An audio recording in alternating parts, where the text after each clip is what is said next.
नमस्कार दोस्तों, आज 8 सितंबर है और आज के दिन एक बड़ी घटना हुई है या एक बड़ा बदलाव आया है। राजपथ का नाम सुना होगा आपने। राजपथ जहाँ पे 26 जनवरी को परेड होता है वो देखा भी होगा आपने। भले ही आप दिल्ली ना आए हों फिर भी आपने ज़रूर देखा होगा टीवी में, जहाँ पे हमारे सैनिक अपना पूरा दमखम दिखाते हैं, है ना। उस राजपथ का नाम बदलकर अब कर्तव्य पथ कर दिया गया है। क्या आपको पता है कि राजपथ के पहले उसका नाम क्या था? उसके पहले उसका नाम किंग्स वे था, मतलब राजा का मार्ग। राजा का मार्ग जॉर्ज पंचम के टाइम में किया गया था 1911 में। 1905 में लंदन में भी एक किंग्स वे हुआ करता था, या अभी भी होगा, हम वहाँ नहीं गए हैं, तो एक किंग्स वे है। बट अब वो किंग्स वे के बाद हम क्या कर दिए थे, राजा का मार्ग को राजपथ कर दिए थे। अब इसे बदलकर कर्तव्य पथ कर दिया गया है। आपको यहाँ पे ध्यान देना है कि कर्तव्य पथ सिर्फ नाम नहीं बदला है। अभी अभी आपने सुना होगा कि हमें अपने मौलिक कर्तव्यों पर भी ध्यान देना होगा। तो ये एक बड़ा बदलाव है और इस बदलाव को आपको देखना चाहिए कि हमारे अभी वर्तमान समय में क्या क्या चीज़ें बदल रही हैं। पहला तो कर्तव्य पथ कर दिया गया है। नई संसद भवन, जिसे सेंट्रल विस्टा के नाम से जान रहे हैं, उसका उद्घाटन किया गया है या उसे राष्ट्र को समर्पित किया गया है। सुभाष चंद्र बोस की मूर्ति वहाँ पे विजय चौक में लगाई गई है 28 फीट की। यहाँ पे जॉर्ज पंचम की मूर्ति हुआ करती थी, जिसे 1968 में हटा दिया गया था। अब वहाँ पे सुभाष चंद्र बोस की मूर्ति लगाई गई है। तो इस तरीके से और एक अंतर्राष्ट्रीय डेस्टिनेशन बनाने का प्रयास किया गया है। एक जो दिल है, या भारत का दिल दिल्ली, और दिल्ली का दिल या पूरे देश का दिल जो राजपथ है, उसे एक ऐसा मतलब शोपीस बनाया गया है, या ऐसा एक डेस्टिनेशन बनाया गया है जो अपने आप को या आपको गर्व करने पे मजबूर कर देगा। तो आप इसे देखेंगे। आज संसद टीवी ने इस पर वीडियो भी डाली है, तो संसद टीवी भी जाके देख सकते हैं, यूट्यूब पे है, और 2 मिनट कुछ सेकंड का वीडियो है उनका, तो आप वो भी देख सकते हैं। और देख के यदि आपको कभी मौका लगे तो ज़रूर दिल्ली आके इस पर घूम सकते हैं या देख सकते हैं, ठीक है। तो हमारा काम रुकने वाला नहीं है। हमारा काम जो है कि द हिंदू हमें डेली पढ़ना है। द हिंदू, क्योंकि उस राजपथ या कर्तव्य पथ पर, कर्तव्य के पथ पर चलने के लिए हमें पढ़ाई करनी होती है, और पढ़ाई करने के लिए हमें रोज़ नियमित रहना है, एक समय सीमा बांध लेनी है और चलते रहना है। विश्वास कीजिए, आप चलते रहे तो आपको मंजिल ज़रूर मिलेगी, हर हाल में मिलेगी। तो आप चलते रहें। यदि आप मेरे चैनल पे नए हैं तो प्लीज़ लाइक, सब्सक्राइब, शेयर ज़रूर कर लें, ताकि आपको रोज़ द हिंदू के टास्क मिल जाए। हाँ, आज एक प्रश्न दे रहा हूँ, क्या भारत में नाम बदलने का फैशन चल गया है या ये आवश्यक है? इस पर 100 शब्दों की टिप्पणी करिए, ठीक है। इसके बाद हम चलते हैं। आज जो पहली न्यूज़ है वो है new Delhi Dhaka hello Ganga panel. Ganga panel की बात है। 1996 में इसमें समझौता हुआ था, 2026 में समझौता समाप्त हो रहा है। उसी के लिए एक पैनल बनाया गया है, तो इसे आप पढ़िए। इसके बाद जो है to think tank face tax survey. Think tank किसे कहते हैं, इस पर आपको ध्यान देना चाहिए। थिंक टैंक ये होते हैं जो समाज को लेके सर्वे या इस तरीके की चीज़ें करते रहते हैं। मतलब एक तरीके से बौद्धिक जमावड़ा होता है, और वो किसी भी चीज़ों के लिए एक राय बनाते हैं और अपनी राय जाहिर भी करते हैं।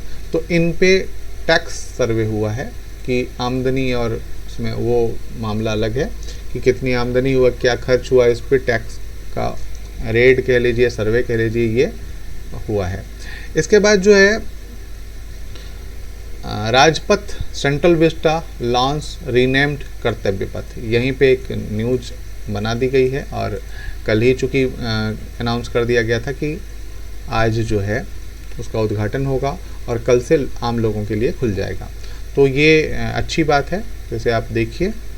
इसके बाद है how ideology muddled inflation control in India. जो इन्फ्लेशन कंट्रोल है उसको आइडियोलॉजी किस तरीके से बर्बाद कर रही है, ये देखिए। ये थोड़ा सा सेलिब्रेशन टाइम है, राजपथ को अब कर्तव्य पथ बना के इस तरीके से सजाया गया है।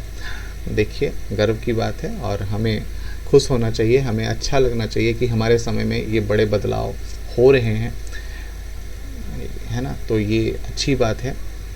इसके बाद जो है हम आगे आते हैं और देखिए, कुछ लोग यहाँ पे ये भी समझ सकते हैं कि यह राजनीतिक मुद्दा है या नहीं होता। कुछ दिन बाद आप सारी राजनीति भूल जाते हो, सब कुछ भूल जाते हो, सिर्फ याद रहता है कि बदलाव क्या किया गया है ना। बदलाव याद किया जाता है, no doubt.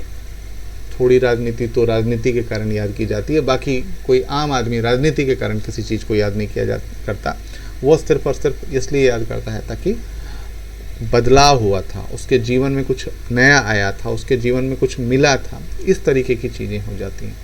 How ideology muddled inflation control in India, the agency responsible to macro economics, है ना, policy have hitch their wagon and Anglo American economy. यहाँ पे ये मामला कहा गया कि मैंने कल भी कहा था, अमीर देश गरीब लोग, इसी पे बात की गई है कि जो इकोनॉमी है वो बढ़ तो रही है लेकिन जो गरीब हैं वो आज भी गरीब हैं। Ideology model inflation control in India. Ideology हम किसी एक मतलब एक तरीके से ये समझिए कि किसी हम गांव में विकास कर रहे हैं और कुल विकास क्या है, 100 है, ठीक है। तो 100 रुपये का विकास है, मान लीजिए उदाहरण ले लेते हैं कि 100 रुपये का विकास है एक गांव में और 100 परिवार हैं।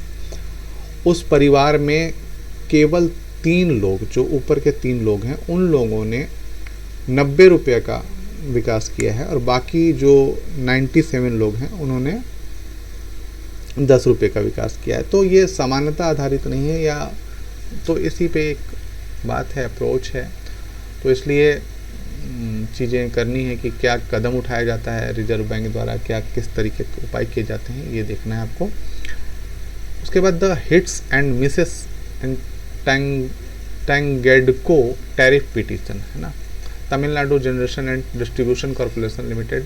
अब यहाँ पे ये समझिए कि आज जो बिजली का मुद्दा है वो हर राज्य में एक तरीके से बिजली कंपनियां कहती हैं कि वो हर राज्य का बकाया है उनके पास और वो पे नहीं कर रही हैं। इसी पे एक तमिलनाडु का उदाहरण लिया गया है और इसी पे बात की गई है। इसे आप पढ़िए और समझिए कि लगभग यही मुद्दा या यही केस स्टडी लगभग सभी राज्यों की है। तो आप इसे पढ़िए और इसको नोट डाउन जरूर करिए, ठीक है। इसके बाद है the mandatory requirements for packaged commodity. The mandatory requirement for packaged commodity, mandatory requirement क्या है और पैकेज्ड कमोडिटी की बात मतलब एक तरीके से ये समझिए कि जो पैकेज्ड कमोडिटीज़ है उसके लिए क्या क्या चीज़ें की जानी चाहिए, है ना, और किस तरीके से पैकेज करना चाहिए, क्या पैकेजिंग का रूल होना चाहिए, क्या उसके पैकेजिंग के मटेरियल होना चाहिए, उस मटेरियल मतलब इसका पूरा का पूरा ये समझिए कि मतलब किस तरीके से सुरक्षित रखा जाए या किस तरीके से उसे ठीक ठाक रखा जाए, ये कैसे इंश्योर करेंगे, है ना, इसी के बारे में बात की गई। और क्या लीगल यहाँ पे क्या इसके लिए कानून है उसके बारे में बात की गई है, ठीक है। इसके बाद जो है army undertakes major infra drive along LAC in Arunachal Pradesh. LAC का नाम आपने सुना होगा, लाइन ऑफ एक्चुअल कंट्रोल, जो चीन के साथ हमारी सीमा लगती है उसे लाइन ऑफ एक्चुअल कंट्रोल के नाम से भी जानते हैं। तो उसमें जो है army undertakes major infra drive, मतलब मेजर इंफ्रा ड्राइव इंफ्रास्ट्रक्चर का विकास किया जा रहा है आर्मी के द्वारा, उसी पे बात की गई है। तो आप ये देखेंगे कि कहाँ कहाँ पे road infrastructure, aviation facility, upgrade to communication plant, ये चीज़ें किस क्षेत्र में की गई हैं, या इंटरनल सिक्योरिटी या एक तरीके से सिक्योरिटी की बात में भी ये मामला बनता है। ठीक है, तो ये किया गया है। उसके बाद है inflation is not a red lettered priority for government, है ना। इन्फ्लेशन जो है एक तरीके से ये समझिए कि इन्फ्लेशन चिंता का विषय तो है, पर चिंता का विषय तब तक नहीं है जब तक ये एकदम से मतलब बहुत दिक्कत पैदा ना कर दे।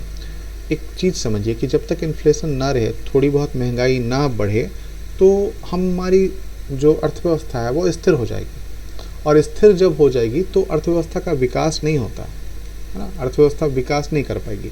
और जब स्थिर अर्थव्यवस्था बन जाती है तो उस देश की जीडीपी नहीं बढ़ती है और उस देश का विकास नहीं होता है।